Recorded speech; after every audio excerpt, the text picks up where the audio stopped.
The aftershocks of Dreadshadow's nightmare echo louder than ever for Spider-Man and Wolverine, and a threat from the past rises from the shadows, forcing the pair to make impossible choices. Choices that reveal just how different their definitions of being a hero really are. Let's jump into Spider-Man and Wolverine issue 6. After the chaos Dreadshadow engineered, targeting Spider-Man and Wolverine and scheming against them, we rejoin our heroes trying to pick up the pieces. We open with Wolverine declaring, "I'm the best there is at what I do, and what I do best is drink beer." He boasts that his mutant healing factor makes his liver virtually indestructible, unlike someone sitting across from him in the bar, Peter Parker. He tries to tempt Peter into drinking something a little bit stronger than milk, but Peter firmly insists that he'll stick with milk. Peter is beating himself up over Dreadshadow's fallout and also over his sister Teresa, or rather, the one he believed was his sister until recently, when the Janus directory revealed she is not his biological sister.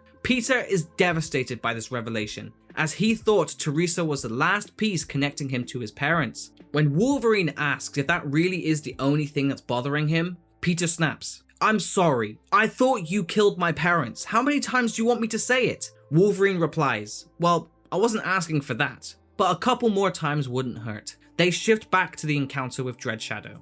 Dreadshadow holds them responsible for his daughter's death. In the year prior, a villain by the name of Enforcer escaped from prison after being captured by Spider-Man and Wolverine. He went on a crime spree and killed Dreadshadow's daughter. Thus, Dreadshadow blames the two heroes for failing to put him down for good. Wolverine, more pragmatic, can shrug off what he calls the ravings of a lunatic, but Peter's guilt is visceral. Peter can't shake Dreadshadow's point about not being responsible enough to make life and death decisions. Wolverine counters, "Peter doesn't make those calls. He catches criminals and lets the courts handle judgment. That is how it should be. However, on the rare occasion they do need to make the bigger call. But those decisions are based on years of experience and having a good heart." Wolverine emphasizes that Peter is not a killer. Peter's spider sense suddenly flares, and he leaps up to leave. Wolverine finishes his drink and then follows him.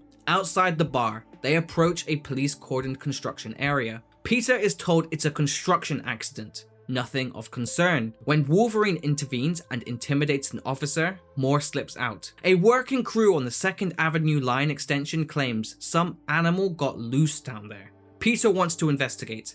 Wolverine, more cynical, suggests someone else, say Squirrel Girl. She can deal with it. But Peter doesn't wait. He shifts into his Spider-Man gear and heads to the site. At the site, workers say they were attacked by werewolf-like creatures. Crazy and rabid with fangs and claws. Vague but disturbing. Spider-Man follows their direction and spots blood on the tracks. He theorizes that the construction work may have opened up a tunnel to where the creatures nested. He slips through a hole in the wall and immediately recognizes who they're dealing with. Vermin. Not just one, but a crowd of vermin with red eyes and feral aggression. All clones of the original Vermin, Edward Whelan. Typically, Vermin clones are docile, but these are out of control. Peter realizes going alone was a mistake. Luckily enough, Wolverine quickly catches up, and together they face the Onslaught. Wolverine helps Peter to his feet. Peter notes he's fought Vermin before, but these are far more feral.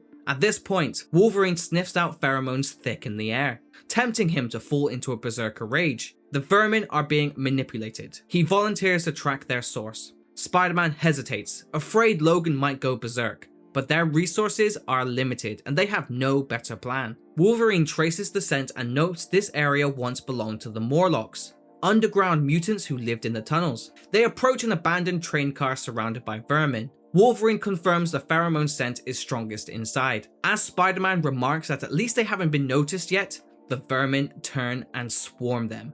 Wolverine triggers a collapse. A large pillar crashes, shaking the tunnel to slow the attackers. Spider-Man chides him, saying that he just undid weeks of construction and wasted taxpayer dollars. Wolverine bluntly replies, "What do I care? I'm Canadian." They enter the train car and find one person inside, badly wounded in the stomach. Spider-Man insists they rush him to hospital, but Wolverine recognizes the man, Varys. Wolverine asks what he's doing here. Varys responds that he came back for something. He holds up a photograph of Laura, who passed away a week earlier, and says his daughter wanted a picture of her mother. Peter interrupts, reminding them that the Vermin are still trying to break in. Time is short. Logan tells Peter that it's Varys' mutation that's releasing the pheromones.